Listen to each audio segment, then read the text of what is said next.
Hide in the closet, Grandma. My grandson locked the door. What I heard, through the wall, changed everything. My grandson pushed me into a closet and locked the door from the outside.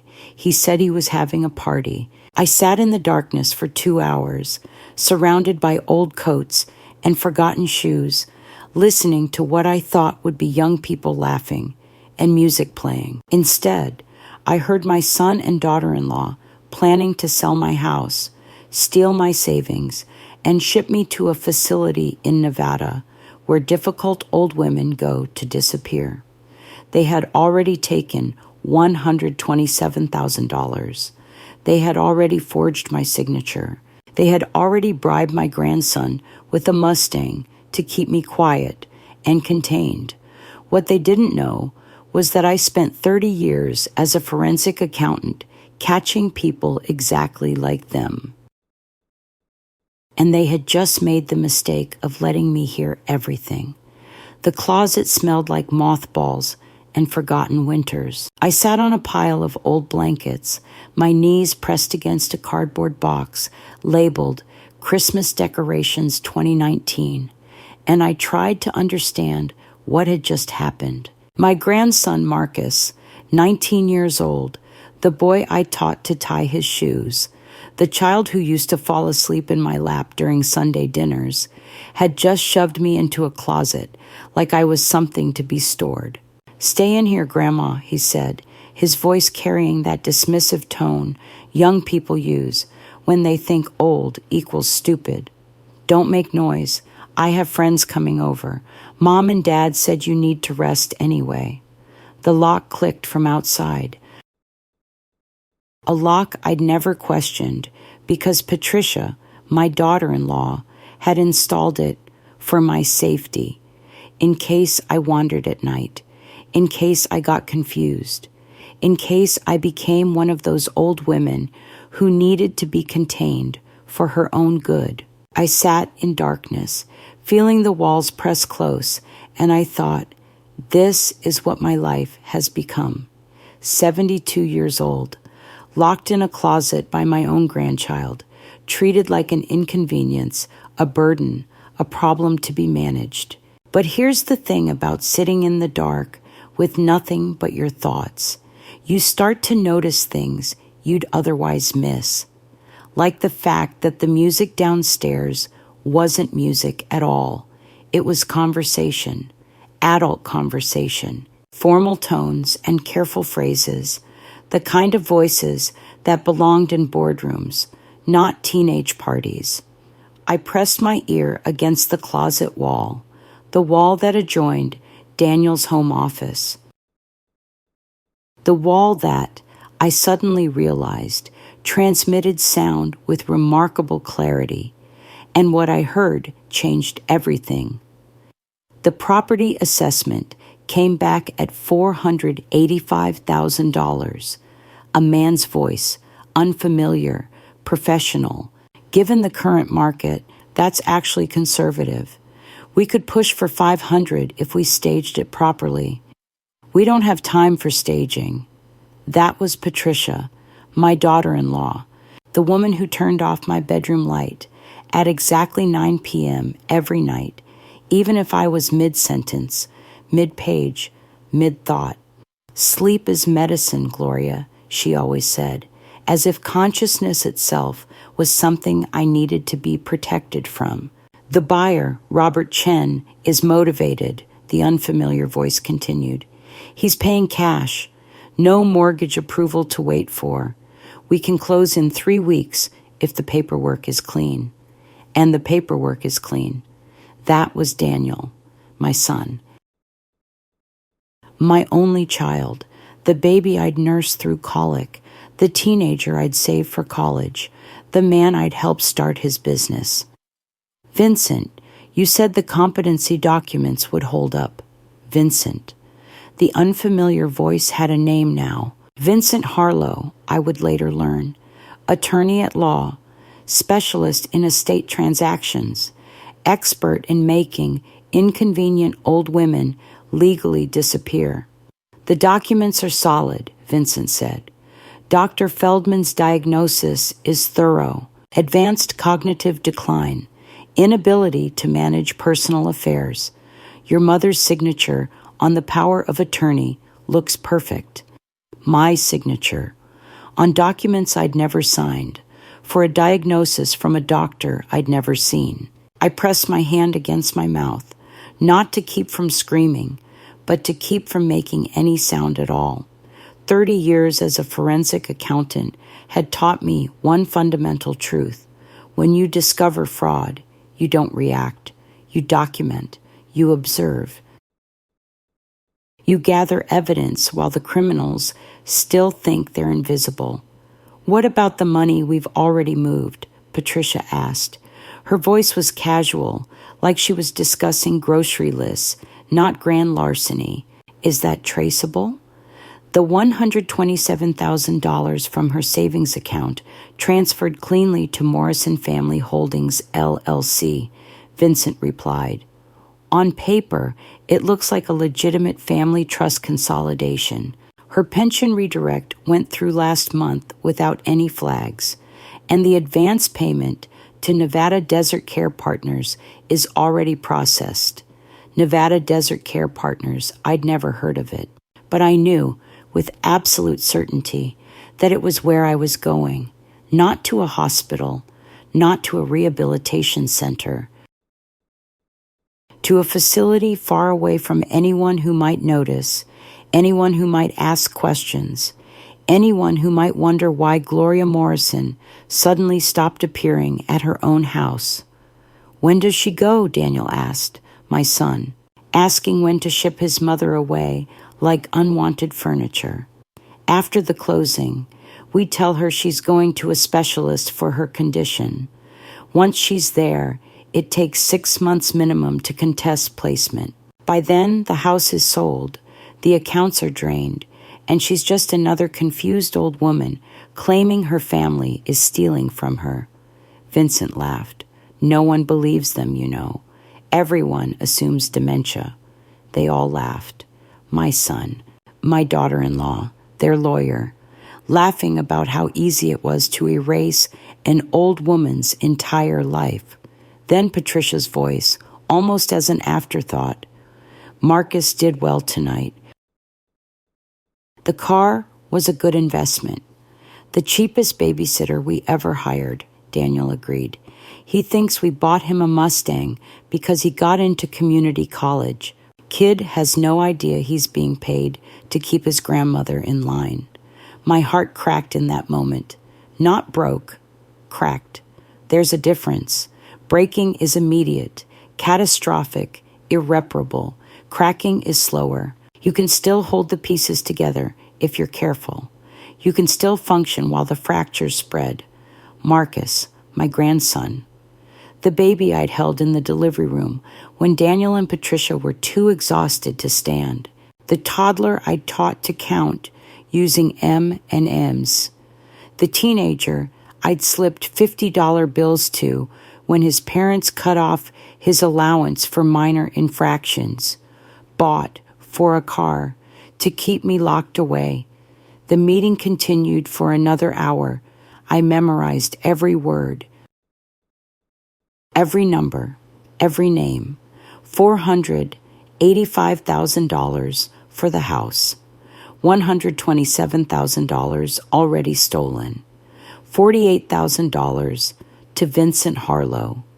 $34,000 for the Mustang. $3,400 monthly to the Nevada facility. Robert Chen, the buyer. Dr. Feldman, the corrupt physician. Power of attorney dated 6 months ago, carrying my forged signature. When I finally heard their voices move downstairs, when I heard the front door open and close and Vincent Harlow's car pull away, I sat in that closet for another 30 minutes. Not because I couldn't get out. The door would open eventually when Marcus remembered I existed, but because I needed to think. I needed to plan. I needed to transform from victim to adversary without anyone realizing the shift had occurred. At 11:47 p.m., the closet door opened. Marcus stood there, swaying slightly, reeking of beer, drunk, careless, exactly like his parents assumed I was confused and helpless. "Party's over, Grandma. You can come out now." He didn't look at my face, didn't notice my expression, didn't see anything except an old woman emerging from storage. "Thank you, sweetheart," I said. My voice was soft, tired, exactly what they expected. I went to bed without another word, but I didn't sleep. I lay in the darkness, watching the ceiling, running numbers in my head like I had for 3 decades of corporate fraud investigations, and I made a decision. They had given me 3 weeks before the closing, 3 weeks before my house was sold, 3 weeks before I disappeared into a Nevada facility where no one would hear me again. It was more than enough time.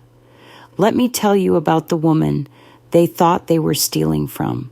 My name is Gloria Ann Morrison, née Blackwood. I was born in 1952 in a small town outside Pittsburgh where steel mills still lit up the sky, and women were expected to marry young and keep quiet forever after.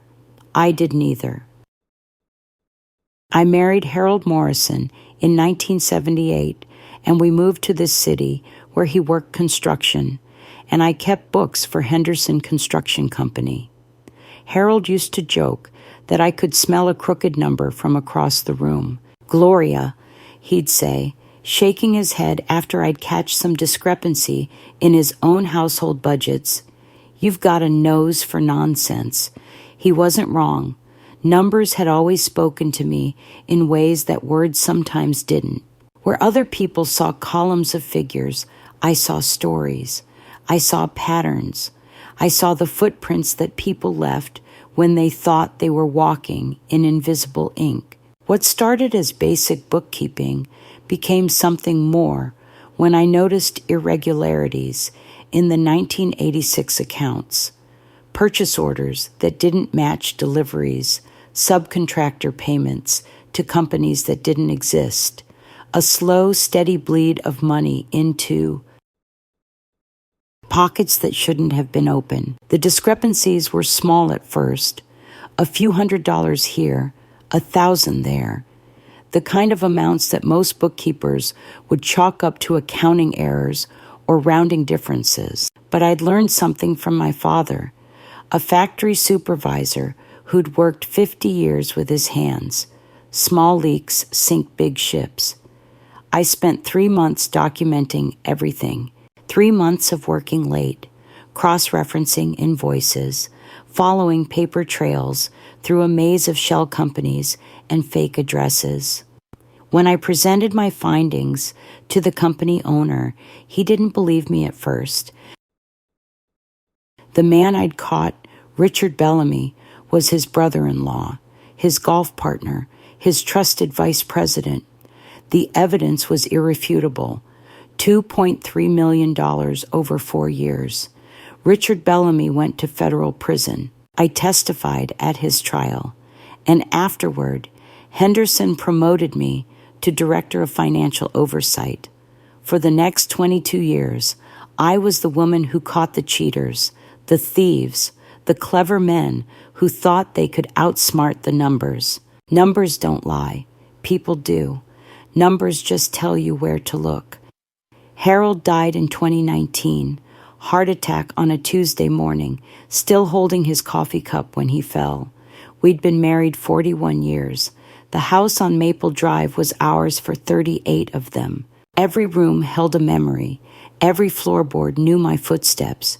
Daniel was 45 then, already married to Patricia for 15 years, already father to Marcus. They came to the funeral. They helped with the arrangements. They seemed for a brief moment like the family I'd always hoped we were.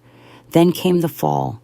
8 months ago, I woke up in a hospital bed with no memory of how I got there. Daniel and Patricia sat beside me, their faces arranged in expressions of concern. They said I'd fallen at home. They said a neighbor found me unconscious on my kitchen floor. They said the Dr. Feldman, recommended supervised living arrangements until I recovered. I was confused, disoriented. The hospital had given me something, some medication that made my thoughts slow and sticky. I agreed to stay with them just for a few weeks. Those weeks became months. My car was sold because I couldn't drive safely. My mail was redirected to Daniel's address to prevent confusion. My phone was replaced with a simpler model that could only call family numbers. My bedroom light was turned off every night at 9 p.m. because sleep is medicine. I made excuses for all of it. They were protecting me. I was older now, less capable. Maybe I had fallen. Maybe I did need help. Maybe this was just what happened when you reached 72 and your husband was gone and your son was trying to take care of you. The red flags were everywhere. I chose not to see them. Patricia was always present when anyone came to visit. She answered questions for me before I could speak. Mom doesn't remember that very well, she'd say. Mom gets tired easily. Mom needs her rest. I became invisible in my own conversations, a ghost haunting a life that used to be mine. I asked to visit my house once. It's being maintained, Daniel said, but the stairs aren't safe for you right now. We'll go together when you're stronger. I was never strong enough. The visit never happened, and I learned not to ask. Legal documents appeared for my signature. Insurance paperwork, Patricia explained. Estate planning updates. Nothing to worry about, Gloria. Just sign where Daniel marked. I signed. God help me. I signed without reading. Because I trusted my son. Because I was tired. Because the medication made everything feel slightly unreal. Like I was watching my own life through a window I couldn't open. But here's what they didn't know. Here's the ace in the hole they forgot existed. 2 years ago, when Daniel started his home renovation business, he asked me to help set up his accounting system. QuickBooks Online, simple interface, cloud-based, accessible from anywhere. I created the account. I set up the categories. I showed him how to track expenses and generate reports. The login was daniel.morrison@gmail.com. The password was Henderson 2008, my old company name, the year I retired. Daniel thought it was sentimental, a tribute to my career. He never changed it, and he never removed my access. In their minds, I was a confused old woman who could barely operate a television remote. The idea that I might log into a cloud-based accounting system and review their financial records never occurred to them. Why would it? Old women don't understand technology. Old women forget their own names. Old women are managed, not feared. They had made the most dangerous mistake possible. They had underestimated me. 2 nights after the closet conversation, I waited until the house fell silent. 2 a.m. Daniel and Patricia's bedroom door had closed hours ago. Marcus was in the basement, probably gaming with headphones on, oblivious to everything that wasn't on his screen. I retrieved the old laptop Patricia allowed me to use for solitaire, a patronizing gift, a bone thrown to an old dog, but it connected to the internet, and that was all I needed. I opened QuickBooks, typed in the login, held my breath, access granted. The Morrison Family Holdings LLC account opened before me like a wound. I had 3 decades of forensic accounting experience, and even I felt sick looking at what they'd done. $127,000 transferred from an account labeled G. Morrison Trust to the LLC over 6 months. Small amounts at first, $8,000 here, $12,000 there, then larger as they grew confident. The most recent transfer was $43,000, dated just 2 weeks ago. Monthly payments of $3,400 to Nevada Desert Care Partners. I Googled the name. A long-term care facility outside Las Vegas with a 2.1-star rating and a history of complaints. Understaffed, underfunded.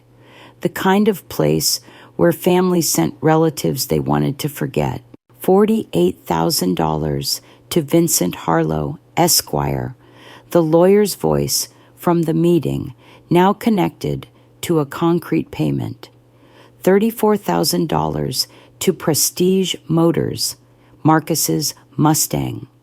The price of my grandson's complicity, documented in black and white. I took screenshots of everything, every transaction, every date, every amount. I emailed copies to an old personal email address that Patricia didn't know about, one I'd used for professional correspondence during my Henderson years. The evidence existed now in multiple places. They couldn't erase it all, but I wasn't finished. QuickBooks was connected to Daniel's business email. Same login, same password.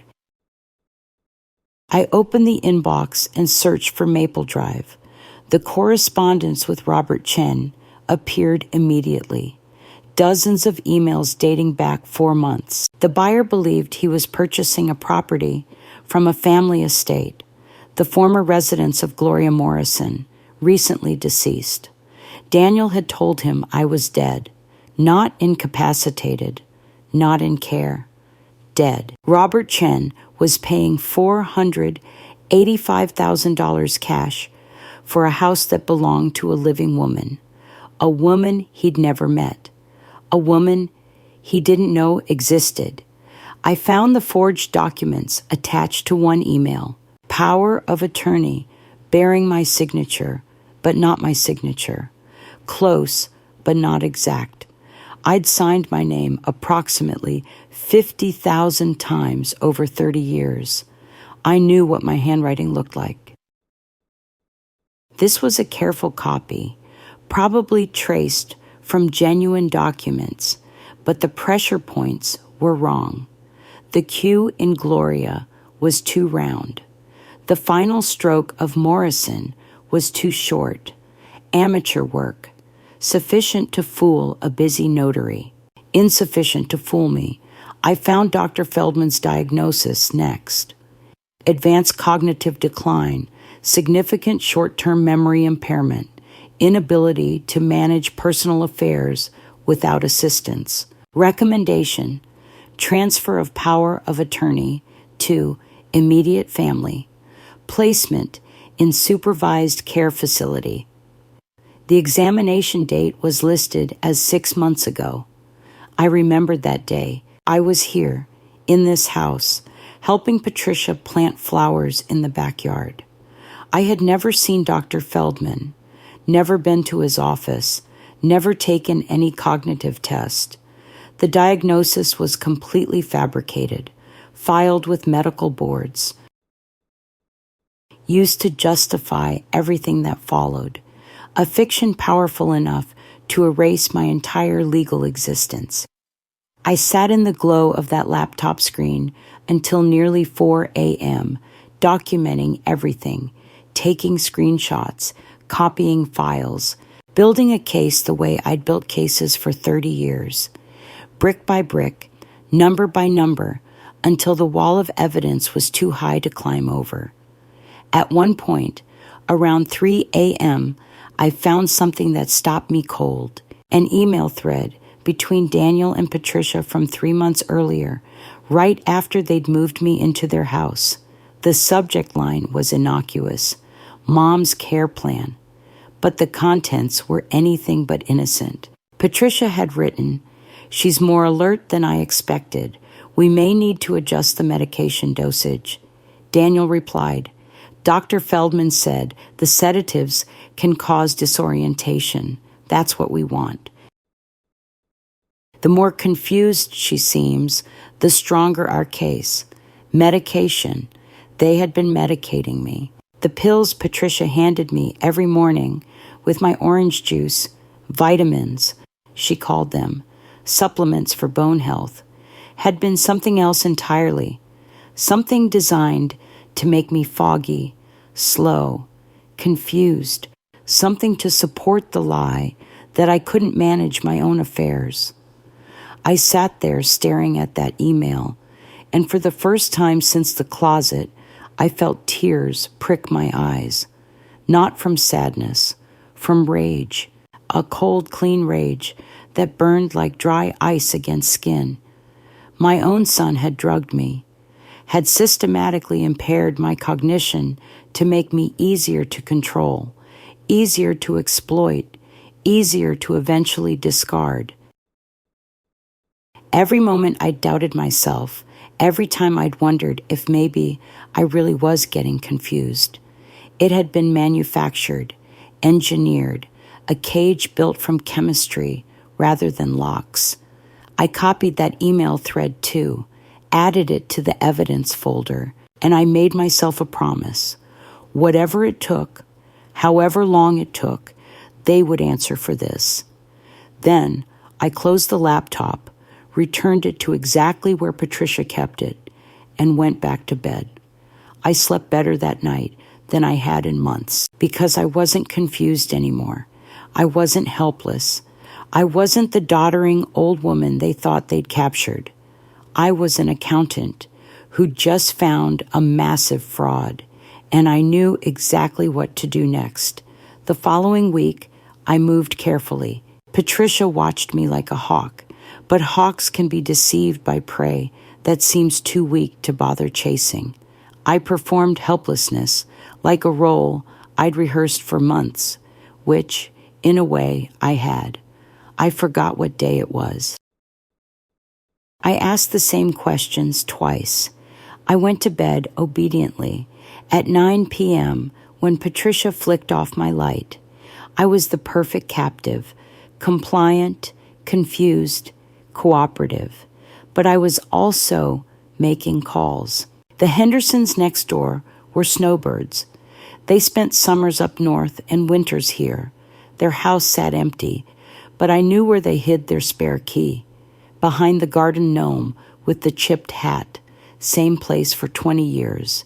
During Patricia's Thursday grocery run, I walked next door, let myself in, and used the Hendersons' landline phone, the one not monitored, the one not tracked, the one connected to the outside world Patricia had systematically severed from my reach. I called Margaret Chen, not Robert Chen, the buyer, Margaret Chen, my former colleague from Henderson Construction. We'd worked together for 15 years. She'd retired the same year I did. Her daughter, Jennifer Chen, had become a prosecutor in the district attorney's office. I'd seen the articles in the Christmas cards Margaret sent every year, the ones Patricia made sure I never read but couldn't actually throw away. Margaret answered on the third ring. "Hello? Margaret, it's Gloria. Gloria Morrison." Silence. Then, "Gloria. My God, Gloria, is that you? I thought Daniel told everyone. He said you were in assisted living. He said you weren't doing well. He said visits would upset you." "Daniel told you wrong," I said. My voice was steady.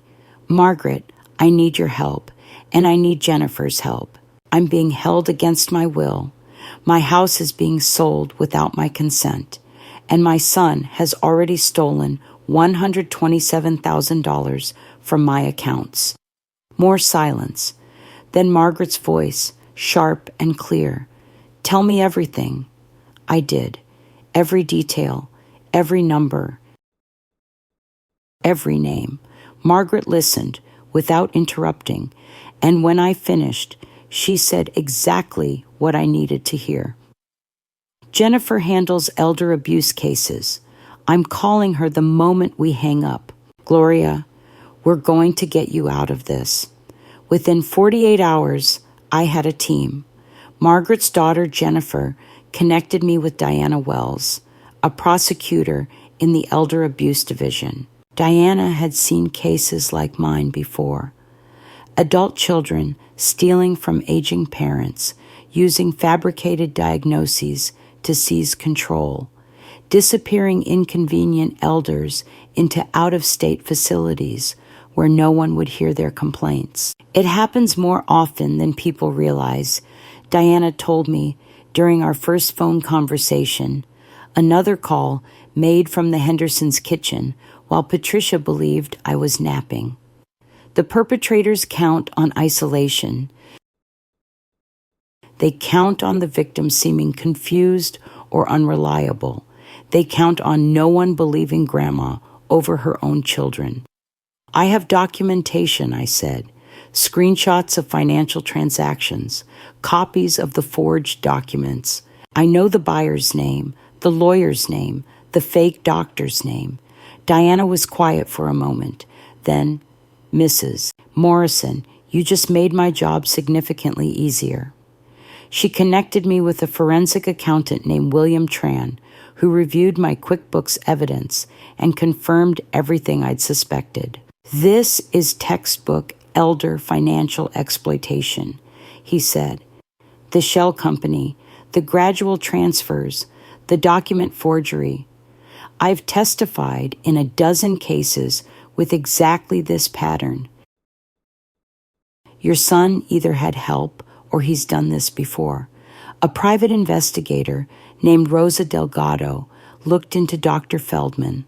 What she found made my stomach turn. Feldman had signed competency documents for 17 elderly patients in the past 3 years, all of whom had subsequently been placed in care facilities and had their assets transferred to family members. 16 of them were still alive. None of them had ever been examined. He's a rubber stamp, Rosa said.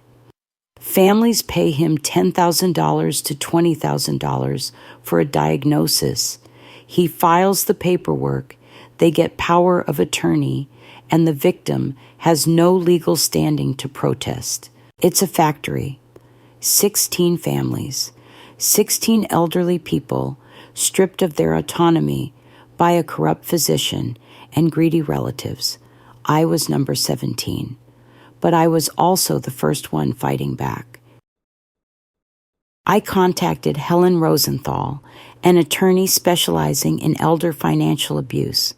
Helen was 70 herself, sharp, fierce, utterly unsympathetic to families who preyed on their own. I've been waiting for someone like you, she told me during our first meeting, conducted via the Hendersons' computer on a video call, while Patricia thought I was watching television. Someone who can fight back. Someone with the evidence to actually win. Helen filed emergency motions, quietly, under seal, challenging the power of attorney, freezing the pending house sale, requesting investigation into Dr. Feldman's medical license. The paperwork moved through the system while Daniel and Patricia remained blissfully unaware. Then came the hardest part. I called Robert Chen, the buyer, the man who thought he was purchasing a dead woman's house. Mr. Chen, I said when he answered. My name is Gloria Morrison. I am the legal owner of the property at 847 Maple Drive. I am not deceased. I am not demented. And I have not authorized any sale of my home. The silence on the other end lasted nearly 30 seconds. Mrs. Morrison, Robert Chen finally said, his voice careful, I was told the documentation states I have a death certificate with your name on it. That certificate is forged, along with the power of attorney, the competency evaluation, and my signature on every document you've been shown. My son and daughter-in-law are attempting to steal my property and my savings. I have evidence, and I'm offering you a choice." "What choice?" "Help me catch them in the act. Proceed with the closing as planned. Let them think the sale is going through, and when they arrive to sign the final papers, I'll be there too, along with the police." Another long pause. Then Robert Chen said something that surprised me. "My grandmother went through something similar. 20 years ago in San Francisco, my uncle tried to take her house. She was too scared to fight back, and she died in a nursing home 6 months later. I've never forgotten that." "Then help me make sure it doesn't happen to anyone else. Tell me what you need me to do." The trap was set. The closing was scheduled for Friday at 3 p.m. at Vincent Harlow's office, all parties present, all documents ready for signature. Daniel and Patricia would arrive, expecting to finalize the theft of my entire life. They would find something very different waiting for them. The final week was the hardest. Patricia noticed something had changed. Not what, her instincts weren't that sharp, but she sensed a disturbance in the careful system she'd constructed. I wasn't quite compliant enough. My eyes weren't quite dull enough. Something in my demeanor had shifted, like a switch being thrown in a room she couldn't quite locate. Her response was predictable: increased control. My laptop privileges were revoked. The screen time was disrupting your sleep patterns, Gloria. My bedroom door gained a new lock on the outside for emergencies in case you fall at night and we need to get to you quickly. The logic was so backward, it almost made me laugh. Patricia scheduled an evaluation with Dr. Feldman for Friday at 2 p.m. Just routine, Gloria, making sure you're getting the care you need. The same time as the closing, no coincidence. They wanted me out of the way when they signed away everything I owned. Daniel cornered me in the kitchen one evening, his voice soft in that particular way that signaled threat disguised as concern. "Mom, I've been thinking about your long-term care. There's a facility in Nevada Desert Care Partners, that specializes in memory issues. Beautiful grounds, professional staff. You'd be comfortable there." I looked at my son, really looked at him, and tried to find the boy I'd raised, the child who brought me dandelions from the backyard, the teenager who cried when his grandmother died, the young man who promised at his father's funeral that he'd always take care of me. That boy was gone, or maybe he'd never existed the way I imagined. Maybe I'd been the one who was confused all along, not about names and dates and what day of the week it was, but about the fundamental character of my own child. "Whatever you think is best, Daniel," I said. My voice was steady, patient, the voice of a woman who had already won and was simply waiting for the other side to realize it. He smiled, relieved. "I knew you'd understand, Mom. It's for the best. You'll see." That night, I looked up Nevada Desert Care Partners one more time on the Henderson's computer. The reviews hadn't changed. 2.1 stars. Complaints about neglect. Complaints about understaffing. 3 wrongful death lawsuits in the past 5 years, all settled out of court. I dug deeper, found a news article from 2 years ago. A woman named Agnes Palmer, 79 years old, had died at the facility from what investigators called failure to provide adequate care. She'd had a urinary tract infection that went untreated for 2 weeks until it became sepsis. Her family had placed her there after her son convinced a court she couldn't care for herself. By the time anyone realized something was wrong, Agnes was already gone. Her son had inherited her house, her savings, her entire estate, just like Daniel planned to inherit mine. I looked at Agnes Palmer's photograph in the article. She'd been a school teacher for 40 years. She'd raised 3 children. She'd planted roses in her backyard every spring. And she died alone, in pain, in a facility that smelled like bleach and resignation, while her son counted his money 2,000 miles away. This was where my son planned to send me. This was the place where I would have disappeared, slowly and quietly, while he spent my money and lived in my house and told anyone who asked that Mom was doing fine, just fine, couldn't really have visitors. You understand how it is. For one terrible moment that night, I doubted myself. The old doubts came creeping back, quiet as shadows. Maybe I was confused.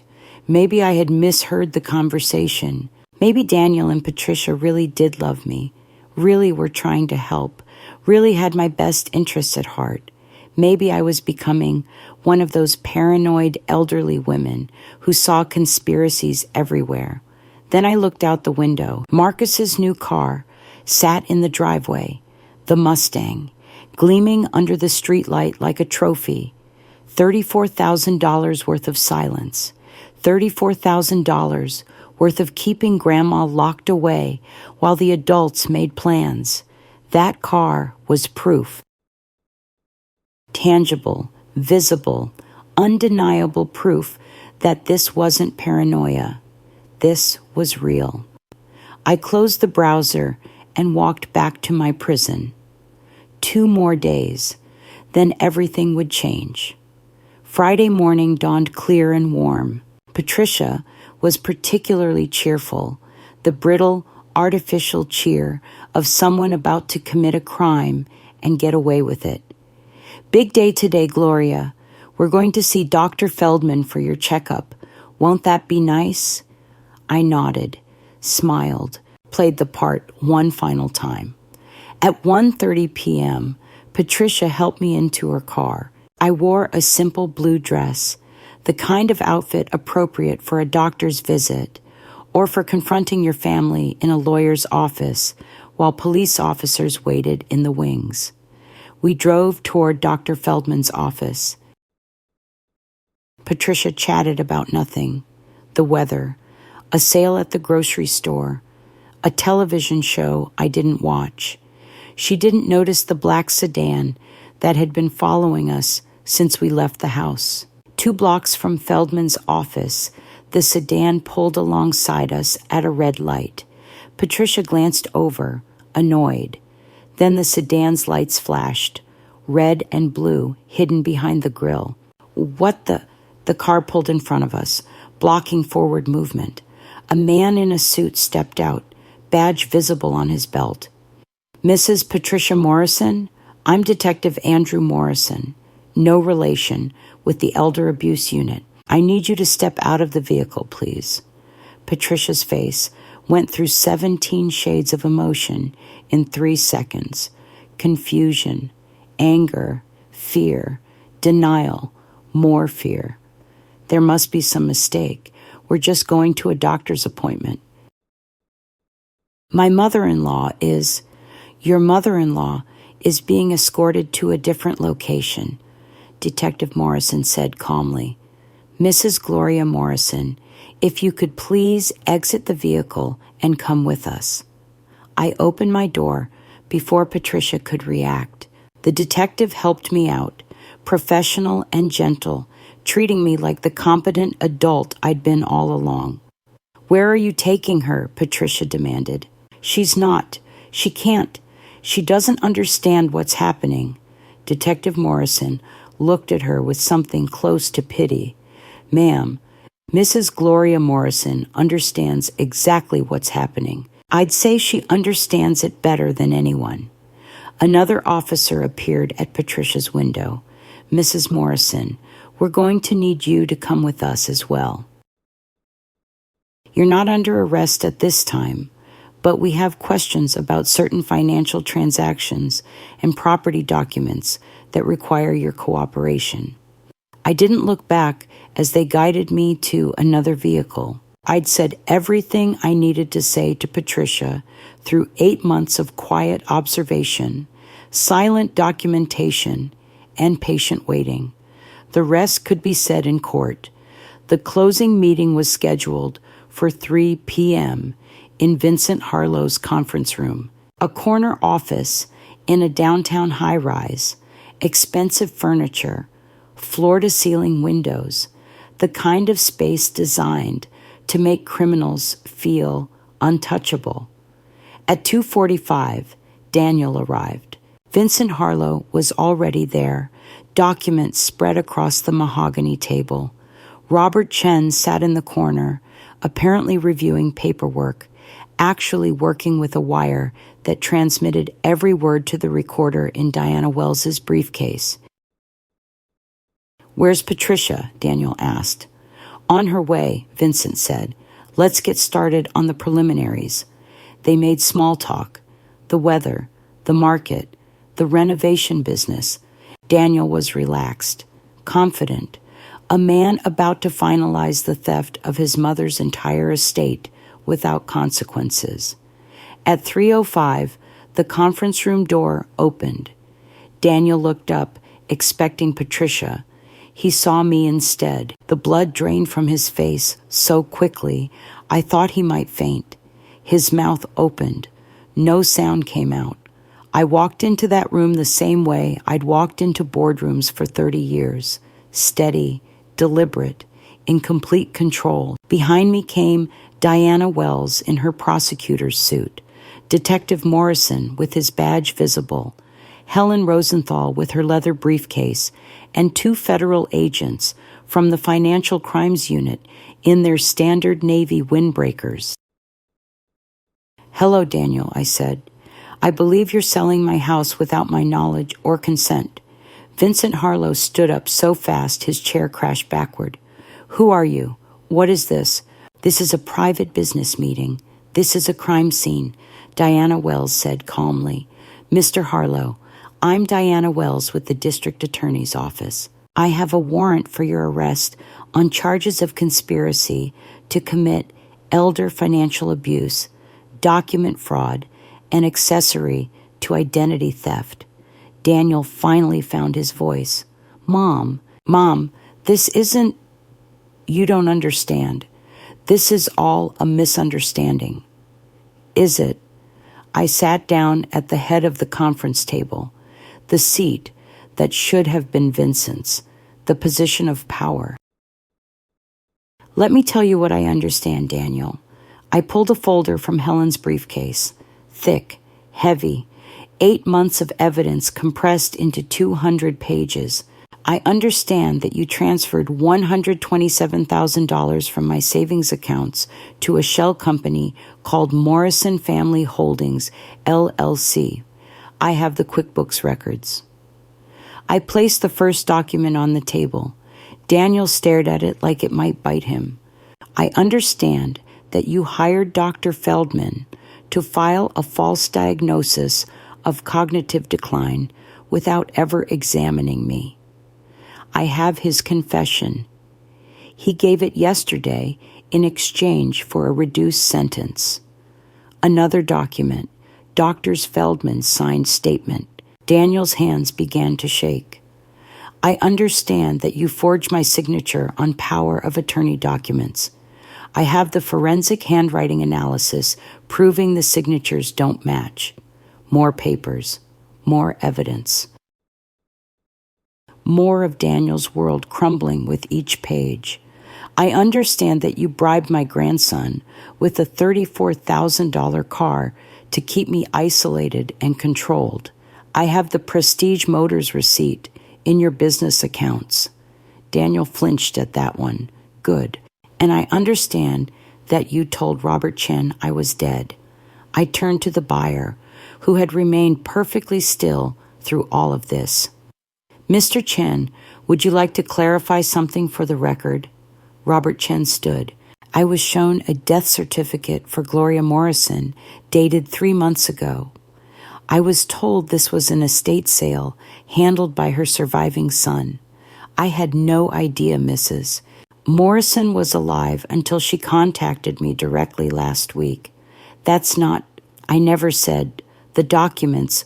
Daniel was stammering now, falling apart under the weight of his own lies. The documents were forged, Diana Wells said. Just like the competency evaluation, just like the power of attorney, just like everything you built this scheme on. The federal agents moved toward Vincent Harlow, who was already reaching for his phone. Mr. Harlow, please put your hands where we can see them. I want to speak with my attorney. You are an attorney, Diana said. I imagine you know your rights already. Hands behind your back, please. The handcuffs clicked closed around Vincent's wrists. The sound echoed in the expensive conference room, a sound that belonged in police stations and courtrooms, not in mahogany-paneled offices where rich men made deals over whiskey. Then they came for Daniel. My son looked at me as the detective approached. His face had passed through fear into something else, something that might have been grief or might have been merely self-pity wearing grief's mask. Mom, he said, I did it for the family, for Marcus's future, You did it for yourself, I said. You did it because it was easier to steal from your mother than to earn an honest living. You did it because you thought I was too old to notice and too weak to fight back. The handcuffs clicked around his wrists. You were wrong. They led Daniel Morrison out of the conference room. His footsteps faded down the hallway. The door closed behind him. For a long moment, I sat alone at the head of the table, surrounded by the wreckage of a scheme that had taken them months to build and me weeks to destroy. The evidence folders lay spread across the mahogany. The afternoon sunlight poured through the floor-to-ceiling windows. The city sprawled below, full of families with secrets, elders with vulnerabilities, children who might or might not turn into predators when the opportunity arose. Helen Rosenthal appeared at my elbow. Mrs. Morrison, are you all right? I thought about the question, about what all right even meant anymore. I will be, I said finally. I just need a moment. She nodded and stepped away, gave me space, gave me time. I looked out the window at the city below and thought about Harold, about what he would have said if he'd lived to see our son become this, about whether he would have been proud of me for fighting back or heartbroken that I'd had to. Both, probably. Pride and heartbreak weren't mutually exclusive. I'd learned that the hard way. If you've made it this far, I need to hear from you. Comment below. Have you ever noticed warning signs like these? Someone controlling when you sleep, who you talk to, where you go. Your story matters. Tell me. Patricia was arrested 2 hours later at a coffee shop where she'd been waiting, apparently, for a call that never came. The charges matched her husband's: conspiracy, fraud, elder financial abuse, false imprisonment. She screamed when they handcuffed her, actual screaming, like a child having a tantrum in a grocery store. The baristas would tell reporters later that she kept shouting about how ungrateful old women ruined everything, how she'd given 8 months of her life to caring for someone who didn't appreciate it, how this was all a misunderstanding. The misunderstanding was that she thought caring meant controlling, that she thought kindness meant captivity, that she thought switching off my light every night at 9 p.m. was medicine instead of just another bar on a cage she was building around my entire life. Marcus was picked up at his friend's house that evening. He came in voluntarily, not under arrest, but for questioning. The detectives wanted to understand his role in the scheme. I insisted on being there, behind the one-way glass, watching. I needed to see his face when he understood what he'd been part of. He looked smaller than I remembered, younger. The bravado that came with the Mustang had vanished.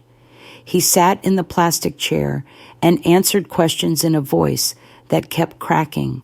Did you know what your parents were doing? No, I knew Grandma needed to stay in her room sometimes. They said she got confused. They said she might wander off and get hurt. Did you know they were selling her house? No, I swear. They bought me the car and said I needed to help out more. Keep an eye on Grandma. Make sure she didn't bother them when they had important meetings. Did you lock your grandmother in a closet on the night of April 14th? A long pause. Then, very quietly, yes. Why? Because they told me to. They said she'd be fine. They said it was just for a couple hours. Did it occur to you that locking a 72-year-old woman in a closet might be wrong? Marcus put his head in his hands. His shoulders shook. When he looked up, his face was wet. I didn't think. I wanted them to be happy with me. They're always disappointed in me, always telling me I'm not good enough, not smart enough, not successful enough. And then they bought me the car and said I was finally helping the family, and it felt good to be useful. He broke down completely then, sobbing, apologizing, begging the detective to let him talk to his grandmother, to explain, to somehow make it right. I watched through the glass and felt something shift in my chest. Not forgiveness. That would take time, if it came at all, but something else. Recognition, maybe, that Marcus was a weapon his parents had shaped, aimed, and fired, that the guilt he carried was real, even if the consequences of his actions couldn't be erased. The detective looked toward the mirror, knew I was watching. I nodded. They brought Marcus to a separate room. He sat across from me at a metal table, his eyes red, his hands clasped tight. Grandma, he whispered, I'm so sorry. I'm so sorry. I didn't know. You knew enough, I said. My voice was gentle, but firm. You knew enough to lock me in a closet. You knew enough to accept a bribe without asking questions. You knew enough to look the other way when things didn't add up. I was stupid. I was so stupid. You were young and manipulated and desperate for your parents' approval. I reached across the table, took his shaking hands in mine. But Marcus, listen to me. Stupidity can be fixed. Character can be built. What matters now is what you do next. He looked up at me, hope and shame fighting for control of his face. I'll testify, he said, against them, whatever you need. I'll tell them everything I heard, everything I saw. He choked on the words. I sold the car, the Mustang. I couldn't keep driving something they bought with your money. That surprised me. The Marcus I thought I knew would have kept the car, made excuses, found a way to rationalize his comfort. What did you do with the money? I don't know yet. I thought maybe I could give it to you. Or to one of those organizations that helps old people who got robbed by their families. I don't know. He wiped his face with his sleeve. I just couldn't look at it anymore. I squeezed his hands. That's a start, Marcus. That's a good start. We sat in that room for another hour. He told me things his parents had said when they thought no one was listening, things that added detail to the case Diana Wells was building. The prosecution would be thorough. The evidence was overwhelming. Daniel and Patricia and Vincent Harlow would all face years in prison. But I also heard something else in Marcus's voice. Regret that went beyond legal consequences. shame that went beyond getting caught, the beginning of something that might, with time and effort, become genuine change. I didn't hug him when the interview ended. That would have been too easy, too fast, too much forgiveness before he'd earned it. But I told him I'd see him soon, that we'd talk again, that the path forward was long, but not impossible. He nodded, wiped his eyes, let the detective lead him out, and I sat alone in that room, thinking about families, about how they built you up and tore you down, about how love could become weapon, and weapon could become love again, if you were patient enough and brave enough to try. The trials took 7 months. Daniel Morrison was convicted of elder financial abuse, fraud, identity theft, and conspiracy. The judge sentenced him to 10 years in federal prison. He'll be eligible for parole in 7. By then, I'll be 82 if I'm still alive. By then, maybe I'll have found it in myself to visit him. Maybe I won't. Patricia Morrison received 12 years. She was the architect, the prosecutors argued, the one who researched our family's assets, who found Dr. Feldman, who created the systematic isolation that kept me confused and compliant for 8 months. The judge agreed. Vincent Harlow was disbarred immediately. His criminal trial resulted in an 8-year sentence for fraud, conspiracy, and racketeering. The investigation into his practice revealed 17 other cases where he'd helped families steal from elderly relatives. 16 of those families now face their own charges. Dr. Feldman lost his medical license and received 6 years for healthcare fraud. The 17 false diagnoses he filed are being reviewed. 12 of those patients are still alive. They're all being reevaluated by legitimate physicians. Some of them, it turns out, were never cognitively impaired at all. They were just old and tired and trusting, like I was. The court ordered full restitution, $127,000 returned to my accounts, plus damages. The Morrison Family Holdings, LLC, was dissolved. My pension was restored to my direct control. My house at 847 Maple Drive, the house Harold and I bought 42 years ago, the house they tried to steal, was officially confirmed as mine, forever. No questions, no challenges, mine. Robert Chen didn't buy the house, of course. The sale was voided the moment the arrests happened, but he stayed in touch, sent me a card after the verdict. For my grandmother, it said, and for you. I kept it on my mantle next to Harold's photograph.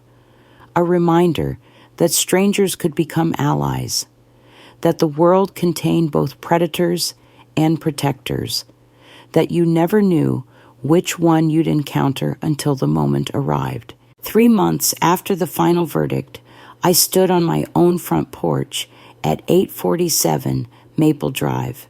The azaleas were blooming. Harold had planted them 30 years ago, and they still burst into color every spring, regardless of what happened around them. Regardless of who tried to steal the soil, they grew in. I'd been back in my house for 2 months by then. The locks were changed. The security system was upgraded. The bedroom light stayed on as late as I wanted. Midnight, 2 a.m., dawn, if I felt like reading through the night. No one was coming to flick the switch. No one was measuring my consciousness by the clock. I made coffee in my own kitchen, sat on my own couch, walked through rooms that held 40 years of memories. Harold's recliner in the corner, the scuff mark on the hallway floor from when Daniel was 12 and dropped his bicycle inside, the spot by the window where I'd stood when they told me Harold was gone. My son tried to take all of this, tried to erase me from my own history, tried to reduce me to a diagnosis, a signature, a problem to be managed and then disposed of. He failed. The doorbell rang on a Saturday afternoon in early June. I opened it to find Marcus standing on the porch, hands in his pockets, looking like he wasn't sure he was allowed to be there. His hair was different, shorter, neater, and he'd lost weight. The cocky teenager who'd locked me in a closet looked like he'd aged 5 years in 5 months. "Hey, Grandma, Marcus, is it okay if I come in?" I stepped aside, let him enter. Watched him look around at the house he'd helped them try to steal, the home he'd been part of, taking from me. His eyes lingered on Harold's photograph on the mantel, on the azaleas visible through the window, on all the small details of a life he'd almost helped destroy. "I'm sorry," he said. It was the 100th time he'd said it, maybe the 1,000th. "I'm so sorry, Grandma. I know that doesn't fix anything." "No," I agreed. "It doesn't." He flinched. I let him. "But Marcus," I waited until he looked at me. "Sorry is where repair begins, not where it ends. What do I do?" His voice cracked. 19 years old and lost. How do I fix this? How do I make it right? "You show up," I said. "You show up when it's hard. You show up when I'm angry. You show up when you don't want to, because showing up is what you owe me now." He nodded, wiped his eyes. "I can do that." "Then start. The gutters need cleaning. There's a ladder in the garage." A tiny smile flickered across his face, surprised, relieved, like he'd expected me to turn him away and found something else instead. "Yes, ma'am. He's been coming every Saturday since then. He cleans the gutters, mows the lawn, fixes things Harold used to fix, sits on the porch with me, and drinks lemonade and learns to listen. We don't talk about his parents much. The wound is too fresh, and some things can't be discussed until enough time has passed to blur the sharpest edges. But we talk about other things, about his plans for school, about the job he got at a hardware store, about the girl he's dating who doesn't know anything about his family's crimes and who he's terrified to tell. "Tell her," I said one afternoon, "before she finds out another way. The truth is always easier coming from your own mouth." He looked at me. "Were you scared when you decided to fight back?" I thought about the closet, the darkness, the moment I realized what they were doing. Terrified, I admitted, but fear isn't a reason to stop. Fear is just information. It tells you the stakes are high. What you do with that information, that's what defines you. Marcus nodded slowly, processing, learning. He's not the same boy who locked me in that closet. That boy was careless, thoughtless, desperate for approval he didn't know how to earn. This Marcus is quieter, more careful, still learning what integrity means, but trying, actually trying. Forgiveness is a long road. We're not at the end of it yet. Maybe we never will be, but we're walking, and that matters. Let me tell you something I learned in that closet. Power isn't always about strength. Sometimes it's about patience. Sometimes it's about observation. Sometimes it's about being so thoroughly underestimated that your enemies never see you coming. My son looked at me and saw an old woman, confused, helpless, easy to control. He saw wrinkles and gray hair and a body that moved slower than it used to. He saw someone whose mind was fading, whose opinions didn't matter, whose existence was an inconvenience to be managed. He didn't see the forensic accountant who'd caught a $2.3 million embezzlement scheme. He didn't see the woman who'd testified in federal court. He didn't see 30 years of professional experience that had taught me exactly how criminals think and exactly how to catch them. He saw what he wanted to see, and that blindness destroyed him. Here's the truth they don't tell you about getting old. Your body slows down, but your mind, if you keep it sharp, sees more clearly than ever. You've watched decades of human behavior. You've learned to read faces, to hear what people don't say, to recognize the gap between words and intentions. You've been betrayed before, and you remember how it felt. And you're slower to trust than you used to be. All of that is power, real power, the kind that doesn't announce itself. My daughter-in-law turned off my lights at 9 p.m. every night because she thought she was controlling my consciousness. What she was actually doing was teaching me to work in the dark, to think without speaking, to observe without reacting, to wait. Waiting is an old woman's superpower. We've been doing it our whole lives, waiting for children to grow up, waiting for husbands to come home, waiting for test results, for phone calls, for news good and bad. We know how to wait. And when the moment comes, when the closet door is locked and the truth is finally audible, we know how to act. I volunteer now with an organization called Elder Shield. We review financial documents for seniors who suspect exploitation. We teach workshops on recognizing abuse patterns.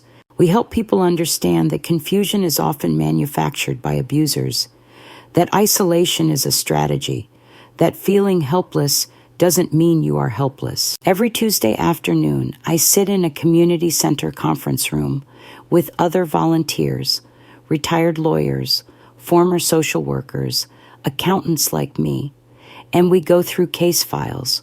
We look for the patterns, the redirected mail, the changed phone numbers, the family members who answer questions the elder should answer herself, the medications that don't quite match what the doctor prescribed. Some days it's heartbreaking. We see cases that went too far, families that succeeded in their schemes, elders who lost everything before anyone thought to ask questions. Those cases haunt me. They remind me how close I came to being another statistic, another story that ended with an old woman dying alone in a Nevada facility while her children split the proceeds. But other days, the good days, we catch it in time. We connect someone to the right lawyer. We help freeze an account before it's drained. We make a phone call that changes everything. Those days make the heartbreak worth it. Last month, I met a woman named Dorothy, 81 years old. Her nephew had convinced her to sign over power of attorney for convenience. Her mail was being redirected. Her phone calls were monitored. She'd started to believe she was losing her mind. My family says I'm confused, Dorothy told me. They say I forget things. They say I can't manage my own affairs. Do you feel confused? I asked. She was quiet for a long moment. Then, no, I feel controlled. I took her hand. Then let's start there. Dorothy's case is ongoing, but she has lawyers now. She has documentation. She has someone who believes her. That's where victory begins, with someone believing you. If you're watching this and you recognize something, if someone controls your money, your medicine, your movements, your light switches, trust yourself. You are not confused. You are not helpless, and you are never too old to fight back. I'm sitting on my porch as I tell you this. The same porch Harold and I sat on for 40 years of summer evenings. The azaleas are blooming. The birds are singing. The house is mine, truly mine, legally mine, forever mine. My son is in prison. My daughter-in-law is in prison. The lawyer who helped them is in prison. The doctor who filed false diagnoses is in prison. 16 other families are facing justice for what they did to their own elders, and Marcus is in the backyard fixing the fence that Harold built and time has weathered. We're not healed yet. Maybe we never will be completely. Some betrayals leave scars that don't fade, even when the wound itself is closed. But we're alive. We're free. We're together in whatever imperfect way we can manage. And every night, I stay up as late as I want, reading, thinking, watching the darkness outside my window and knowing that I conquered it. No one turns off my light anymore. Before I finish, I have to say this clearly. If you're in a situation where someone is controlling your finances, your medical decisions, your access to the outside world, you are not imagining it. You are not being paranoid. You are experiencing abuse. Document everything you can. Find one person outside your controlled environment to trust. Contact Adult Protective Services or an elder abuse hotline. The National Elder Abuse Hotline is 1-800-677-1116. They will believe you. They will help. I know this because I lived it. I was locked in a closet by my own grandson. I heard my son planning to steal everything I owned. I was 8 months into a scheme designed to make me disappear, and I'm still here. You can be too. What would you have done in that closet? Would you have cried out? Would you have pounded on the door? Or would you have stayed silent and listened? Comment below. I want to know. Because your answer might save someone's life someday, even your own. If this story moved you, hit that subscribe button. Share it with someone who needs to hear this message. Maybe a parent, maybe a grandparent, maybe a friend who's worried about an elderly neighbor. Like this video if you believe grandmothers deserve dignity. And remember, they thought I was too old to notice, too confused to fight, too weak to win. They were wrong. My name is Gloria Morrison. I'm 72 years old. I spent 30 years catching fraud, and then I caught it in my own family, and I won. Stay sharp. Stay connected. Stay suspicious of anyone who tries to convince you that you can't trust your own mind. God bless you. Take care of your elders, and remember, the closet door can only hold you if you let it.